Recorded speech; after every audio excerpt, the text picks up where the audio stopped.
então falar hoje sobre licitações. Nós já conversamos que a regra, né, na administração pública é que toda vez que a administração pública ela necessita, né, de serviços, compras ou alienações, necessariamente, ou via de regra, ela precisa abrir um processo licitatório para contratar com particular. Então, se a administração pública quer comprar algum produto, alguma mercadoria, ou precisa de um serviço, ou ela quer vender bens, ela necessita de um processo licitatório, salvo pouquíssimas exceções que a gente vai ver. Tá? Então, a regra é a necessidade de licitação. E aí você fala, Giovana, então o que seria uma licitação? Licitação é um processo, um procedimento, melhor dizendo, administrativo, em que a administração pública, ou o poder público, ele procura selecionar a proposta mais vantajosa para os interesses da coletividade nos termos expressos que estão previstos lá no edital de convocação. Então, se ele quer comprar, se ele quer adquirir produtos ou serviços, ele precisa de poder público de uma proposta mais vantajosa. Isso se faz através, então, da abertura de um procedimento administrativo chamado licitação. E aí, o que tiver descrito nesse edital de licitação, que é o instrumento convocatório, né, para os interessados participarem, é isso que a gente vai ver que vai estar valendo. São essas regras que vão estar valendo. Bom, então seguindo aqui o nosso livro, esse livro é um livro do Evandro Guedes com Talhos, um livro escrito pela Alphacom, né, editora Alphacom, que é daquele curso Alpha de Cascavel. Esse livro é um livro bom, eu escaneei os principais trechos aqui para vocês irem acompanhando.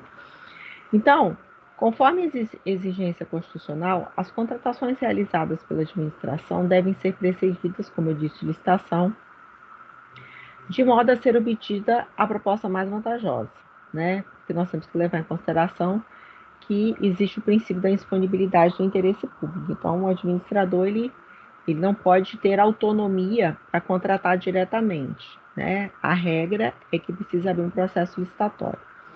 Isso está aí no artigo 37, inciso 21 da Constituição, que fala: ressalvados os casos especificados na legislação, as obras, os serviços, as compras e alienações serão contratadas mediante processo de licitação, que assegure igualdade de condições a todos os concorrentes, com cláusulas que estabeleçam obrigações de pagamento, mantidas as condições efetivas da proposta nos termos da lei, que somente, o qual somente permitirá as exigências de qualificação técnica e econômica indispensáveis à garantia do cumprimento das obrigações.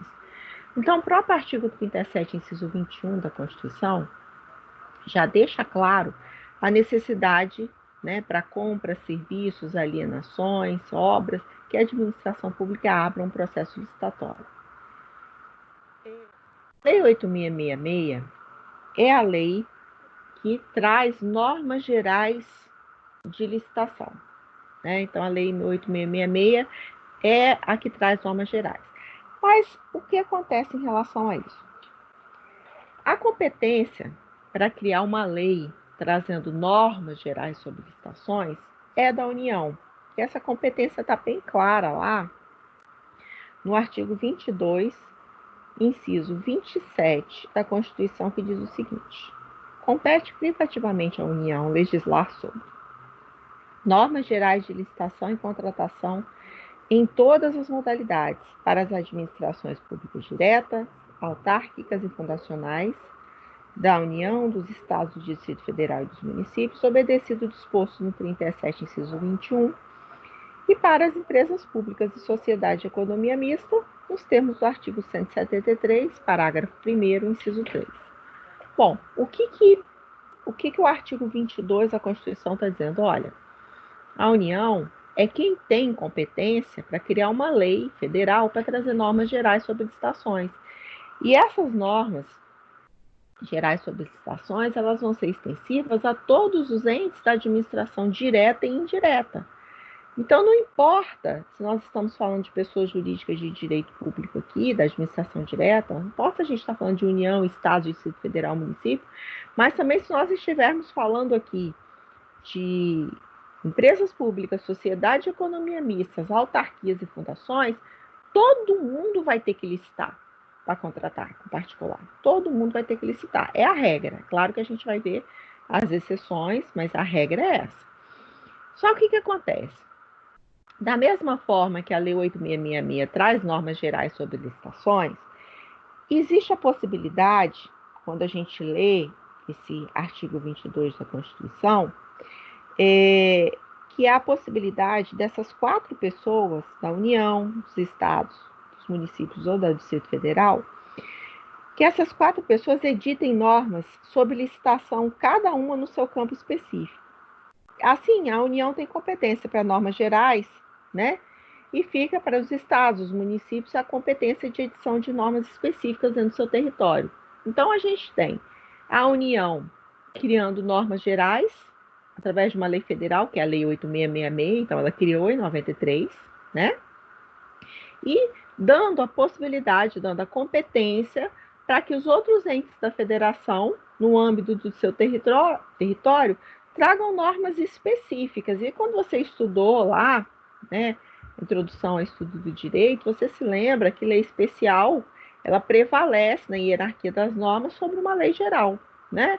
Então, se existe uma lei especial tratando de licitação, aplica-se a lei especial, né, específica, que pode ser uma lei estadual ou pode ser uma lei municipal, e supletivamente a 8.666, se essa lei existir, obviamente. Se não, aplica só a lei 8.666. O que aconteceu em 2016?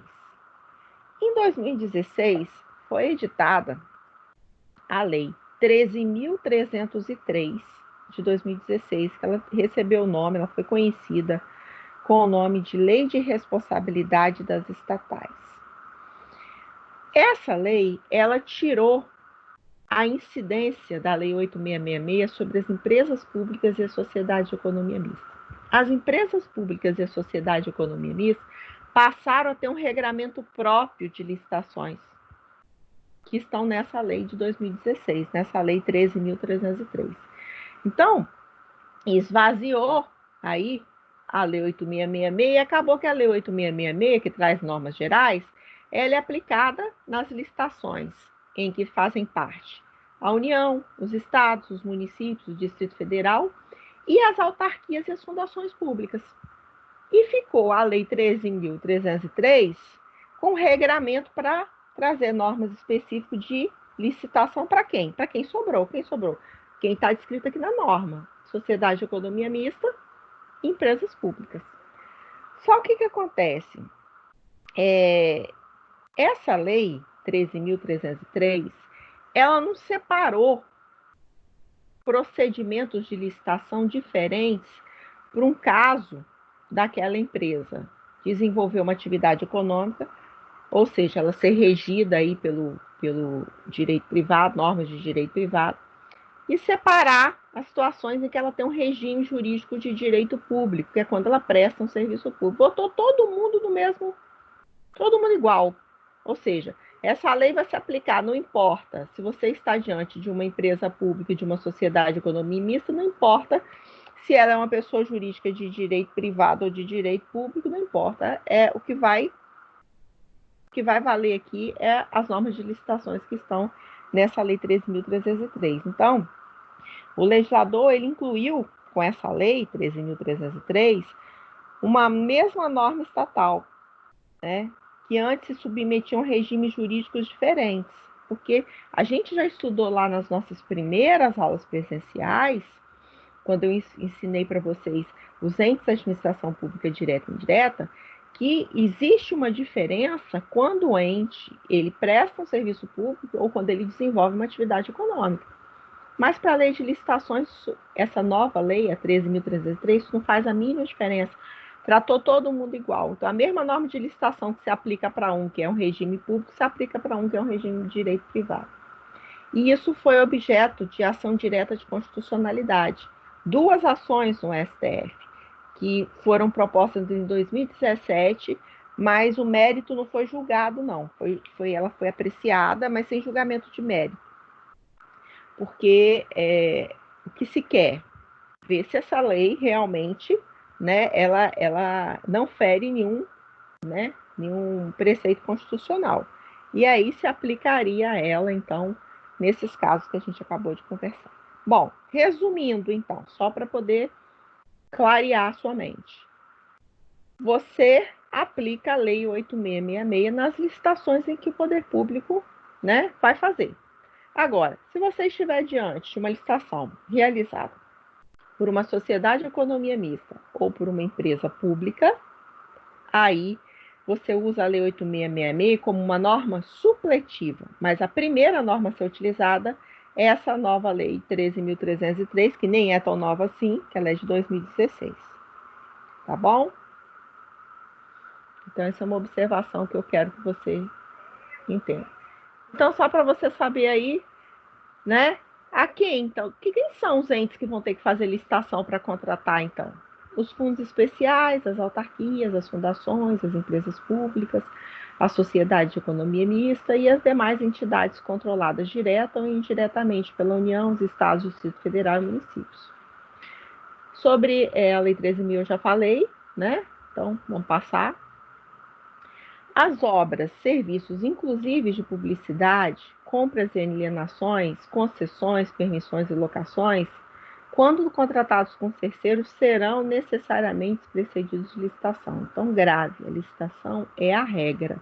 A regra é que, antes de a administração pública assinar um contrato para comprar, para vender, para contratar um serviço de publicidade, um contrato de concessão, que é aqueles que a gente estudou na semana passada, ou locação de bens, a administração pública, a regra é que primeiro ela licite.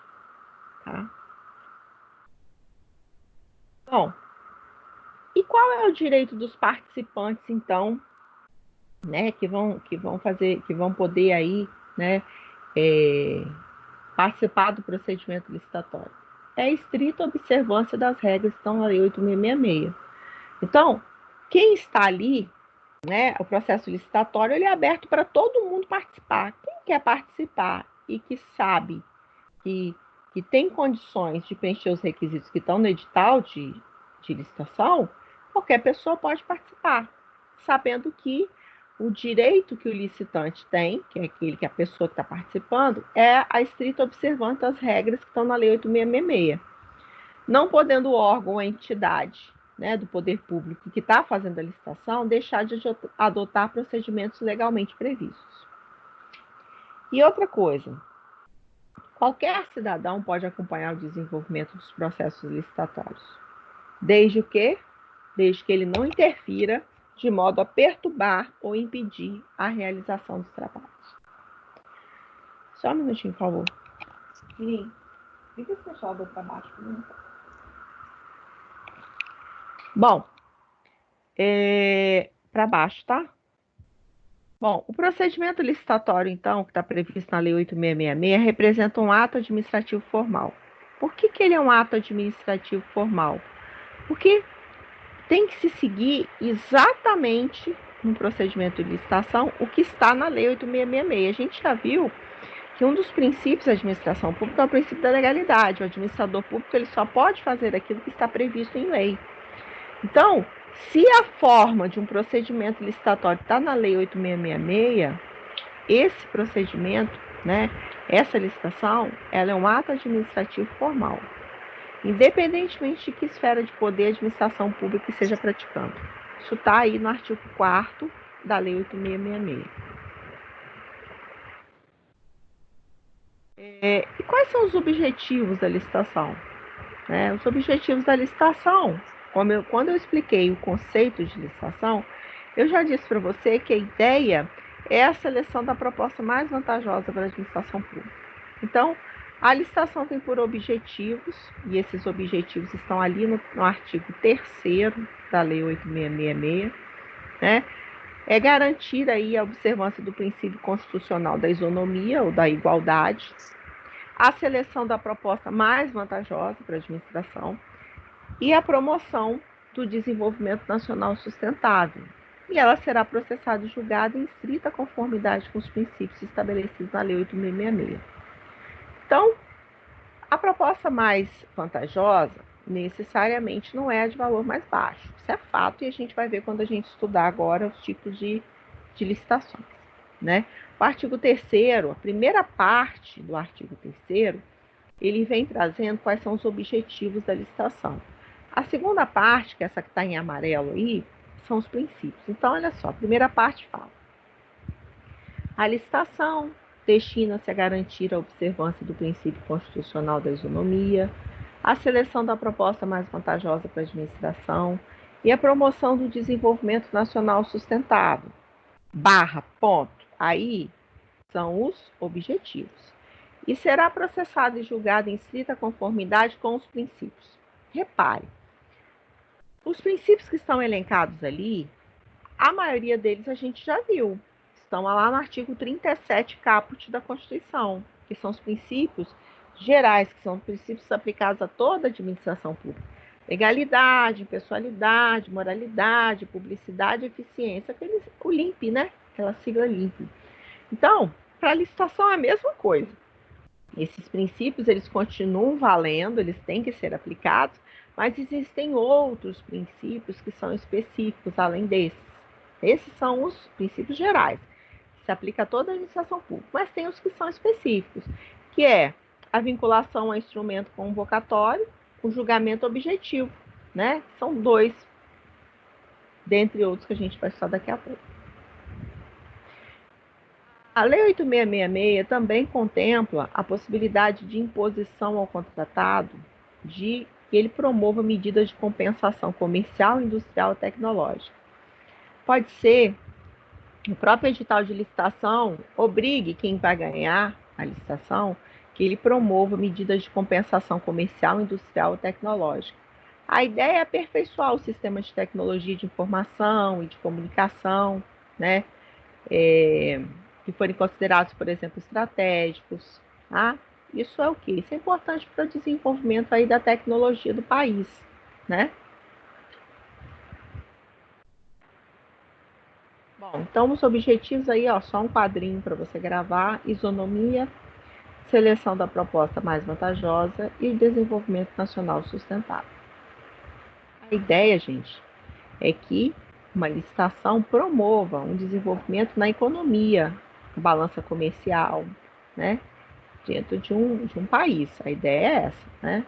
Então, que se objetive aí com que se vai contratar um desenvolvimento nacional sustentável. Temos os expressos, que são aqueles que eu já disse para vocês, o link, né?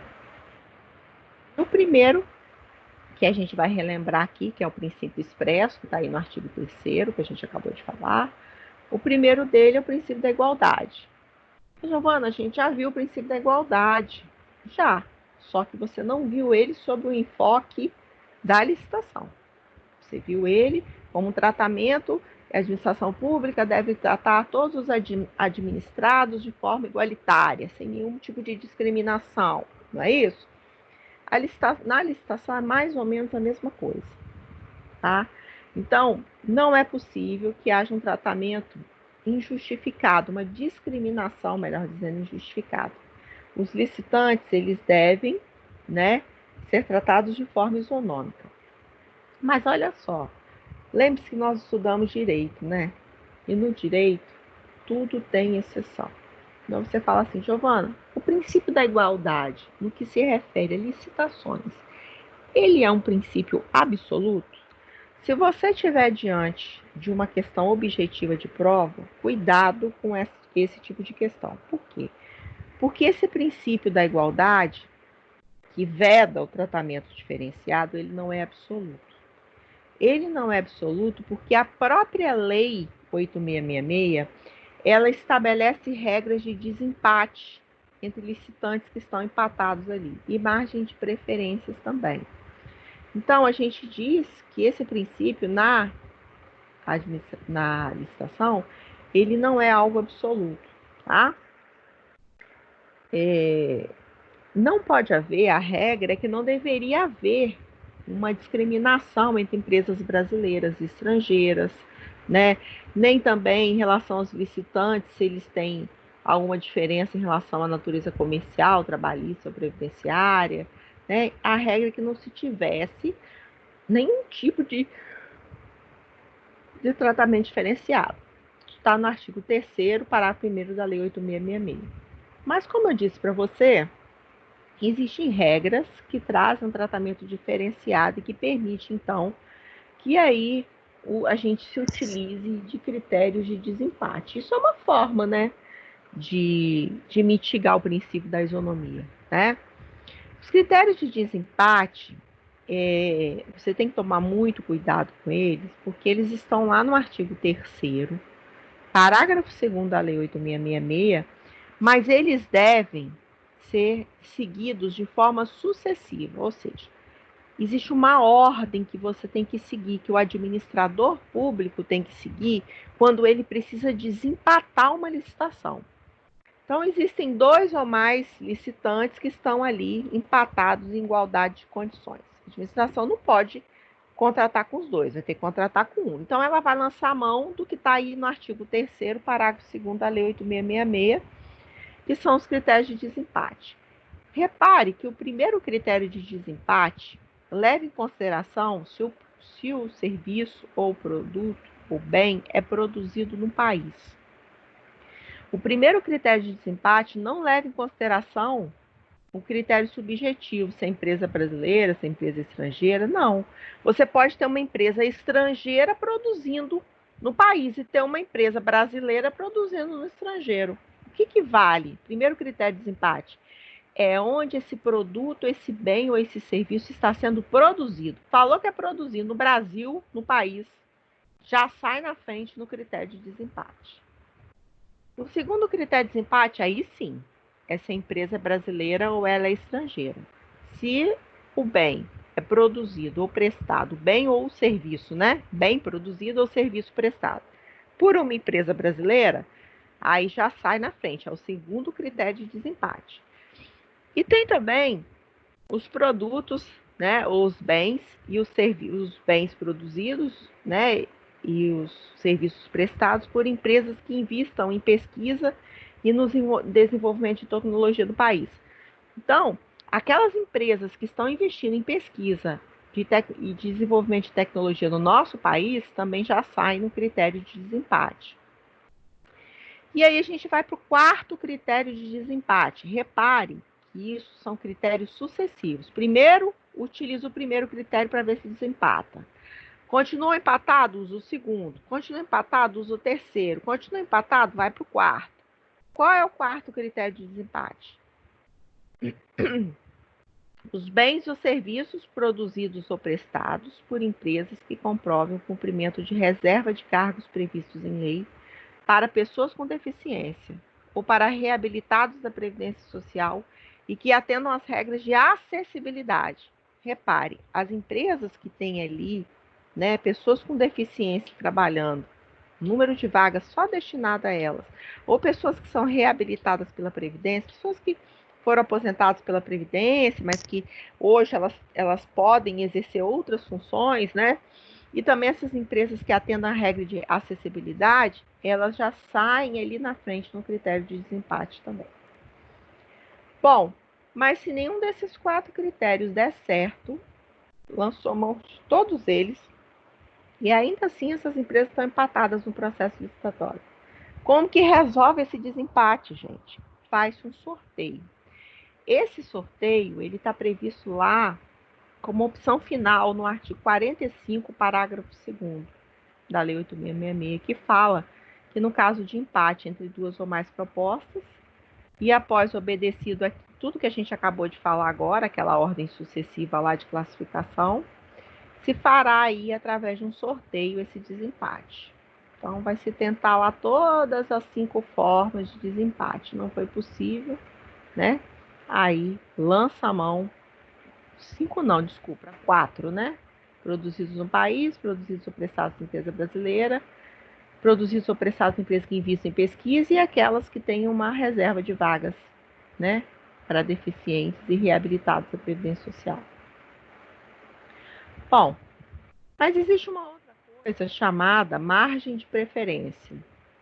Por que nós estamos falando de critérios de desempate e margem de preferência agora? Por que a gente está falando nisso agora? Porque a gente está falando de uma mitigação do princípio da isonomia. Porque a gente acabou de falar que o princípio da isonomia ou da igualdade na licitação, ele não é algo absoluto. A gente acabou de falar isso, não é absoluto. Não é absoluto porque existem essas preferências aí, ó, né? Então, nos processos de licitação, poderão ser estabelecida uma margem de preferência. Bom, diante também de um processo licitatório, os produtos que são manufaturados e para serviços nacionais que atendam às normas da BNT. Então, quais são as mercadorias ou os produtos que, se forem fornecidos aí por uma empresa licitante, já vai ter uma margem de preferência? Os produtos que são fabricados no país, gente, que atendam às nossas normas técnicas da BNT. Depois, bens e serviços que são produzidos ou prestados por empresas que comprovem cumprir aquela reserva de cargos que a gente acabou de falar aí para pessoas com deficiência, reabilitados da Previdência, ou que atendam às regras de acessibilidade. Isso é margem de preferência. Só que essa margem de preferência, isso é algo que é definido por quem? Definido pelo chefe do Poder Executivo Federal, que é o presidente da República. E ele, com base em estudos periódicos, em prazos não superiores a 5 anos, então a ideia de que se faça estudos periódicos a cada 5 anos, né, que ele possa aí alterar essas margens de preferência, né, inclusive podendo incluir países do Mercosul como sendo uma margem de preferência, inclusive para contratação. Pode fazer isso, mas ele, o chefe do executivo, ele que deve tomar essa decisão, ou mantém essas margens, ou altera, ou muda o que ele entende como importante, né? Ele vai se embasar para criar essas margens de preferência nos estudos que são periódicos, que são realizados pela equipe dele, que vai levar em consideração a geração de emprego e renda, o efeito na arrecadação de tributos federais, estaduais e municipais, o desenvolvimento e inovação tecnológicos realizados no país, um custo adicional dos produtos e serviços, e em suas revisões, a análise retrospectiva dos resultados. Então, repare, o presidente da República, quando ele mantém ou muda ou altera essas margens aí, ele vai levar em consideração todos esses estudos aí que a equipe dele faz, que de regra não deve ultrapassar 5 anos. Mas outra coisa que a gente precisa falar, as microempresas e empresas de pequeno porte, elas também têm privilégios, né? Elas também têm preferência. Por quê? Porque elas têm um estatuto próprio, a própria Constituição dá a elas um regime, né, de privilégios, né? Então, a Lei 8666 estabelece que as normas de licitação e contratos devem privilegiar um tratamento diferenciado e favorecido a quem? As micro e pequenas empresas. Então, as micro e pequenas empresas, elas já têm uma margem de preferência quando elas entram numa licitação. Elas já saem na frente.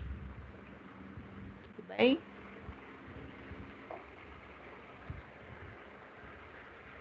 E o princípio da legalidade? Já falei um pouco para vocês aqui. Exige, né, que o administrador público ele haja de forma, né, mediante expressa previsão legal. Ele não pode praticar atos que não estão previstos no ordenamento jurídico. A gente já conversou sobre isso muito. Sexualidade, ele está muito ligado, tá, a uma atuação imparcial da administração pública, desprovida de qualquer interesse pessoal, tá? A ideia que se deve ter em mente é o dever de tratar os licitantes de forma impessoal ou isonômica, sem privilégios, e de sempre agir pautado por uma finalidade pública. Ora, quando você trata as pessoas que vão participar de uma licitação de forma imparcial, você faz com que a concorrência seja leal, seja justa. E objetive o quê? Que é um dos objetivos da licitação, que exista uma proposta mais vantajosa para a administração pública. Quando você aumenta a concorrência, a chance de uma proposta mais vantajosa, ela aparece. Isso é o quê? Isso é a finalidade pública, isso é o que a gente almeja, né? Adquirir bens, produtos e serviços com qualidade em preços bons, não é? Em preços justos. da moralidade e da probidade administrativa? É o que a gente sempre tem conversado aqui, desde quando nós conversamos as primeiras aulas lá de princípios da administração pública. A gente fala aí que o administrador ele deve ter uma atuação ética, moral, com boa fé, com justiça, com equidade, com honestidade. Lembra que, inclusive, que eu falei na aula passada, que boa fé, equidade e honestidade são critérios, são conceitos jurídicos indeterminados, lembra? Na verdade, a lei não diz o que é equidade, a lei não diz o que é boa fé. Né? Quem define o que é uma conduta proba, uma conduta honesta, uma conduta com boa fé é a própria administração pública, o próprio administrador. Enfim, na licitação ele deve agir dentro, né, da boa fé, da justiça, da equidade, da honestidade. E o princípio da publicidade? A gente conversou que os atos administrativos, conversamos nas aulas passadas, a regra é que eles são públicos, né? A licitação também, tá? O princípio da publicidade também é aplicado a toda a administração pública de uma forma geral. Está prevista ali na Constituição. A ideia é que o processo licitatório seja dado a maior transparência a todos os atos desse procedimento, que serão públicos, inclusive no que tange ao instrumento convocatório.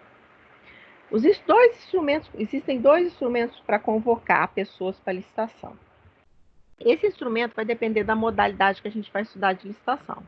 Pode ser através de um edital publicado no Diário Oficial, como pode ser através do envio de uma carta convite, se você estiver diante da modalidade convite. Então, tanto numa situação quanto na outra, tem que ser dado publicidade. A única exceção reside nas propostas. Né? As propostas elas são sigilosas até o momento da abertura delas. Por quê? Porque se eu souber a proposta do meu concorrente, eu vou colocar um preço menor que o dele, porque eu quero ganhar a licitação, então eu não posso saber a proposta dele, que está no envelope dele, né? Porque senão eu vou jogar o preço abaixo do dele para tentar ganhar.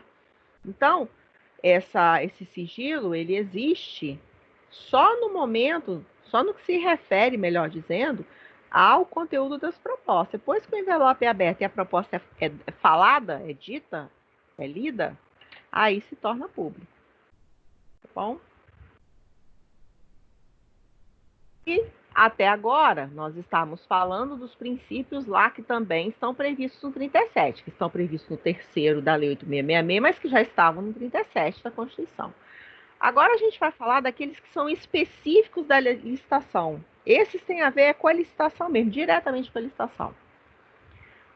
O primeiro deles é o princípio da vinculação ao instrumento convocatório.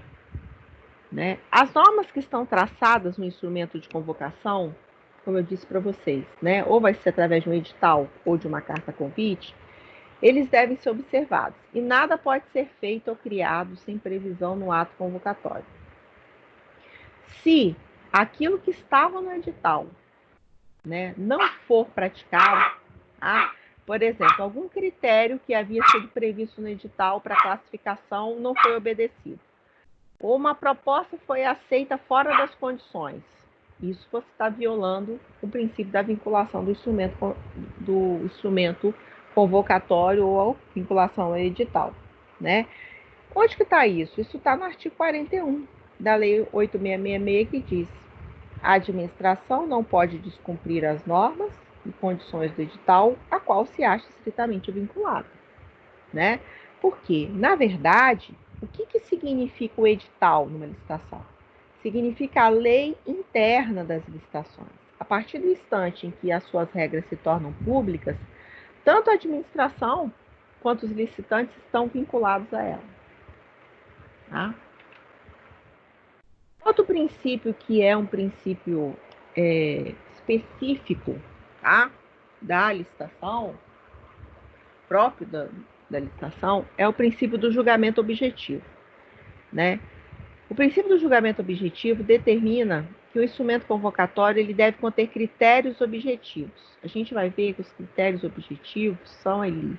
Se aquela licitação é para menor preço, melhor técnica e preço, Não são critérios que levam em consideração a pessoa do licitante, não. Se a empresa é de um jeito ou se ela tem outra característica. Não é isso. Não se leva em consideração, para o julgamento de uma licitação, as características da empresa, não. Tá? Do licitante, não. Tá se levando em consideração se aquele critério está sendo observado. Olha, se a administração pública abriu, por exemplo, uma licitação para compra de caneta esferográfica de material transparente de tinta azul, isso é um critério objetivo. Significa o quê? Que todas as fabricantes de caneta esferográfica, tá, de material transparente de tinta azul, vão participar da licitação. E o julgamento é objetivo. Se a escolha dessa licitação obedecer o tipo melhor preço, que a gente vai falar daqui a pouco, aquela empresa que ofereceu o melhor preço vai levar. Tá? Então não importa se é Bic, se é Faber-Castell, não importa que marca que é a caneta. Se o critério for preço e o critério objetivo for preço, quem vai ganhar é quem apresentou o menor preço. Tá?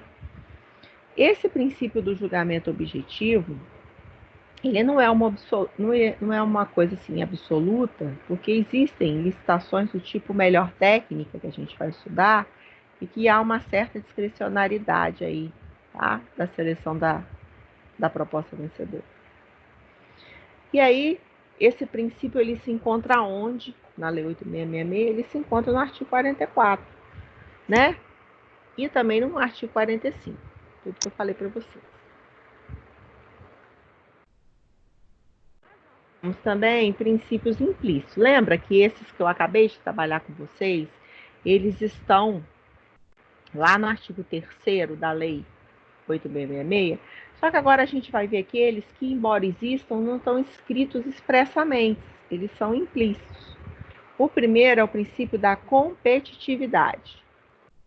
Um dos objetivos da licitação é a obtenção da proposta mais vantajosa para a administração. A gente já disse isso, né? Isso é dado em virtude da competição entre os licitantes. Então, via de regra, se consegue uma proposta mais vantajosa porque existe uma competição, né? Dessa forma, são vedadas licitações com preferência de bens e serviços sem similaridade. A ideia é que a licitação se dê de bens e serviços que são similares. Então, quando eu disse que a licitação vai sair para a compra de canetas esferográficas, quem vai concorrer é quem fabrica as canetas com aquelas características iguais, semelhantes, né? Não se pode estipular marca, né? A regra é que não se estipule marca, nem características exclusivas, não, tá? Só se isso for tecnicamente justificado. Esse princípio estabelece que os critérios e requisitos traçados no instrumento convocatório devem ser justificados em razão do bem, serviço ou produto, tá? Sem que haja uma inserção de cláusulas e condições que limitem justificadamente a participação. Então, a ideia é abarcar o maior número de pessoas participando ali daquela licitação. Do sigilo das propostas, já falei para vocês, né, que a publicidade ela não se aplica ao conteúdo das propostas, né, só depois de aberta que pode se dar publicidade. E o princípio da adjudicação compulsória, que é um princípio muito importante também, porque ele é um princípio específico em matéria de licitação, segundo o qual a administração ela deve entregar o objeto da licitação à proposta considerada vencedora, né? Então, o objeto da licitação só pode ser atribuído ao vencedor. Ele possui uma prevalência na assinatura do contrato, né? Mas olha só, você tem que gravar o seguinte: em relação ao princípio da adjudicação compulsória, é possível que a administração pública revogue a licitação por motivos de interesse público antes da assinatura do contrato. Como assim? Pode ser que a administração pública tenha feito todo o procedimento licitatório, você participou, todas aquelas etapas que a gente vai estudar, você ganhou. Mas pode ser que a administração pública entenda que não é de interesse público assinar o contrato, firmar o contrato. E o que acontece? Ela não é obrigada a assinar um contrato com o particular vencedor, tá? Porque não existe um direito adquirido à futura contratação pelo vencedor. O que existe é uma expectativa de direito, tá, em relação a ela. Então, o poder público ele pode pretender contratar, tá, e depois, por interesse público, deixar de contratar. O que você precisa lembrar é o seguinte, que o vencedor ele tem a obrigação de manter, tá, durante 60 dias a proposta que foi feita. Então, o licitante vencedor ele tem que manter, né, ele tem a obrigação de manter os termos da proposta, dela não podendo se afastar sob pena de burla do certame. Ele tem que manter os preços, né, os termos da proposta durante 60 dias contados da data da sua entrega. Então, veja bem, a administração pública fez a licitação, tá? E você é a empresa vencedora. Você está aguardando a assinatura do contrato e nada a administração te chamar. Você está aguardando e nada a administração te chamar. Durante 60 dias, ela pode chamar, né? E aí, se ela te chamar dentro de 60 dias, você é obrigado a manter as condições inicialmente da proposta, valor, tudo. Passou de 60 dias, você fica desobrigado. Aí você não está mais obrigado, tá, a cumprir. O artigo 64, parágrafo 3º da Lei 866 diz: decorridos 60 dias da data da entrega das propostas, sem convocação para contratação, ficam os licitantes liberados dos compromissos assumidos.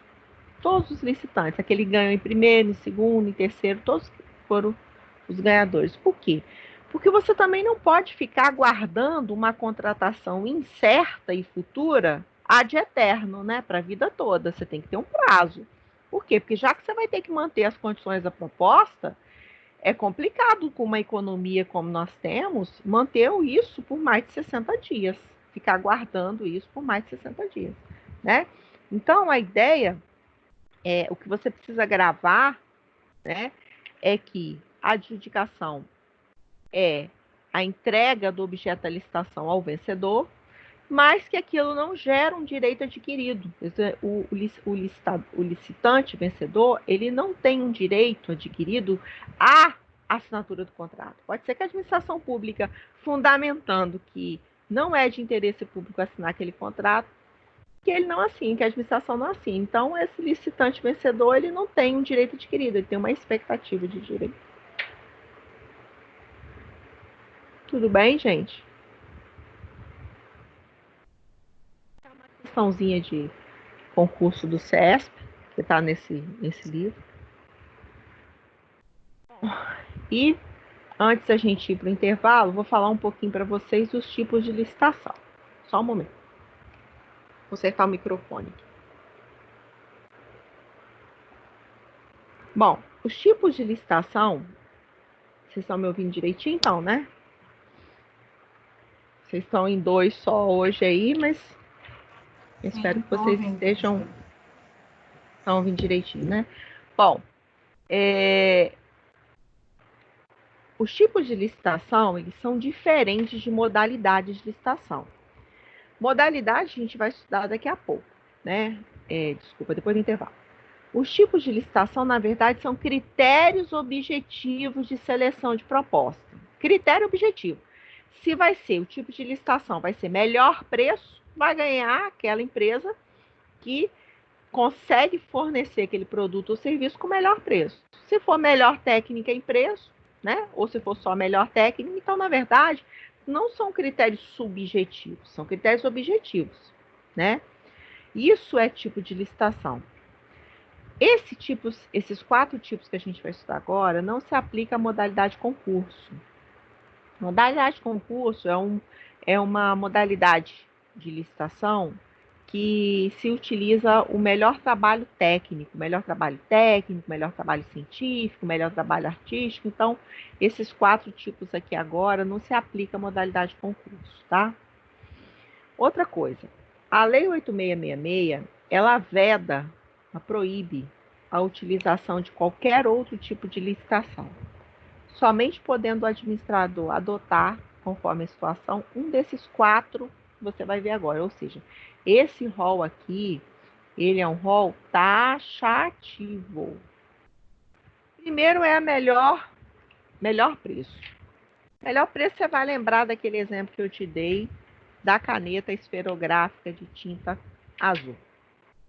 Bom, se o que está levando em consideração nesse tipo de licitação é preço, todas aquelas empresas que têm esse produto ou esse serviço similar, igual, né, vão concorrer. E vai ganhar quem? Quem tinha o melhor preço, o menor preço. E aí, nesse caso do preço, o melhor, obviamente, é o menor, né? É o mais barato, tá? O mais baixo. Você pode ter um outro tipo de licitação chamado melhor técnica.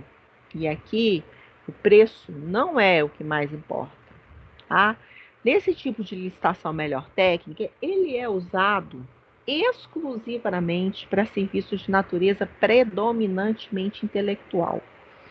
A administração pública precisa contratar a elaboração de um projeto arquitetônico, paisagístico, de engenharia, ou de cálculo, de fiscalização, ou até mesmo de uma engenharia consultiva, ou um gerenciamento. Falou que é uma atividade que ela é determinada pelo intelecto, depende de algo intelectual, é utilizado, né? Precisa de estudos técnicos, precisa de projetos, é utilizado a melhor técnica. Só que essa melhor técnica, ela não é utilizada para bens e serviços de informática. Quando a administração pública quer adquirir bens e serviços de informática, por exemplo, adquirir toners para as impressoras a laser do tribunal, quer contratar uma empresa para que técnicos de informática vão lá e instalem os programas nos computadores do tribunal. Isso não se aplica à melhor técnica, a gente vai ver que existe um outro tipo para serviços de informática. A melhor técnica, como ela, o que se quer aí é um serviço intelectual, né, que tenha um melhor desempenho técnico, a administração já coloca o preço máximo que ela está disposta a pagar. Então, ela coloca lá qual tipo de serviço, né? Ela quer um projeto de engenharia, um projeto arquitetônico. Né? E ela já fala lá quanto ela está disposta a pagar. O máximo que vai ser pago é 20 mil, um exemplo. Isso aí é melhor técnica. E aí você vai ler depois o artigo 46, parágrafo 1º, para você entender como são feitas as aberturas desses envelopes. Bom, mas você tem a outra opção, que é a opção técnica e preço. Nessa opção técnica e preço, é a mesma coisa da anterior. Vai ser utilizado, tá, para serviços exclusivamente de natureza intelectual. Mesma coisa que eu falei antes, só que tem uma diferença aqui. Aqui do preço vai ser importante. Então, quem vai fornecer um serviço técnico, né, de natureza predominantemente intelectual, dentro dos projetos, cálculos, fiscalizações, pode ser tudo isso, de acordo com o que está lá no edital. Mas quem apresentar, por exemplo, vai contratar um projeto de engenharia, todos vão apresentar um orçamento, né? E como vai ser realizado esse projeto. Nesse caso, vai ser levado em consideração a melhor técnica, mas também o melhor preço. Aí sim, serviços de informática e bens se aplicam. Então, se o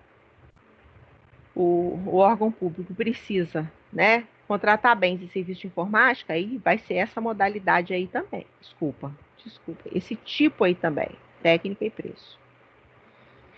Mas nós temos também o maior lance à oferta. Isso pode acontecer. O maior lance à oferta acontece nos leilões, que é uma das modalidades de licitação que a gente vai estudar.